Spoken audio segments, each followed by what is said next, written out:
When I arrived in Kiev on the 1st of February this year, Independence Square was under siege, surrounded by police loyal to the government.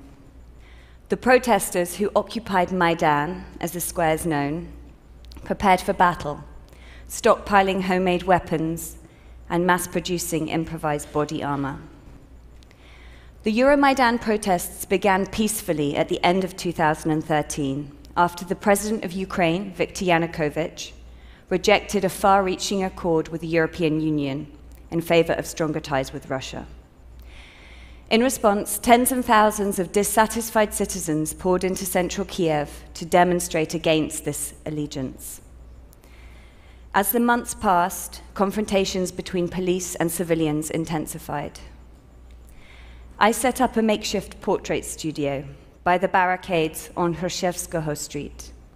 There, I photographed the fighters against a black curtain, a curtain that obscured the highly seductive and visual backdrop of fire, ice, and smoke. In order to tell the individual human stories here, I felt that I needed to remove the dramatic visuals that had become so familiar and repetitive within the mainstream media. What I was witnessing was not only news, but also history. With this realization, I was free from the photojournalistic conventions of the newspaper and the magazine. Oleg, Vasily, and Maxim were all ordinary men, with ordinary lives from ordinary towns. But the elaborate costumes that they had bedecked themselves in were quite extraordinary. I say the word costume because these were not clothes that had been issued or coordinated by anyone. They wore improvised uniforms, made up of decommissioned military equipment, irregular combat fatigues, and trophies taken from the police. I became interested in the way they were choosing to represent themselves, this outward expression of masculinity, the ideal of the warrior. I worked slowly, using an analog film camera with a manual focusing loop and a handheld light meter.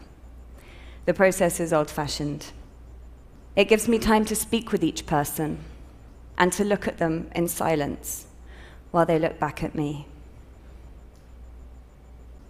Rising tensions culminated in the worst day of violence on the 20th of February, which became known as Bloody Thursday. Snipers, loyal to the government, started firing on the civilians and the protesters on Institutska Street. Many were killed in a very short space of time.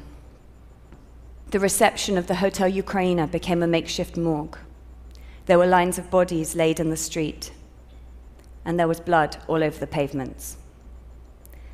The following day, President Yanukovych fled Ukraine.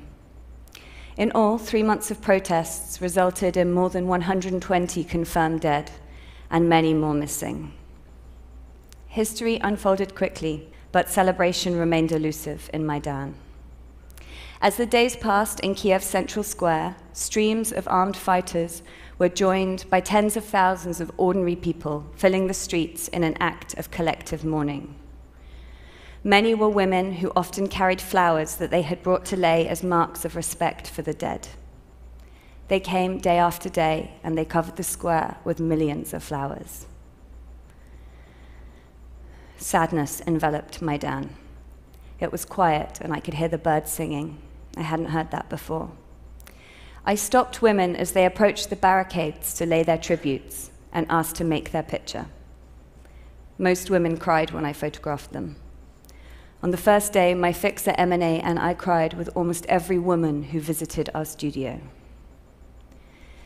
There had been such a noticeable absence of women up until that point, and the color of their pastel coats, their shiny handbags, and the bunches of red carnations, white tulips, and yellow roses that they carried jarred with the blackened square and the blackened men who were encamped there.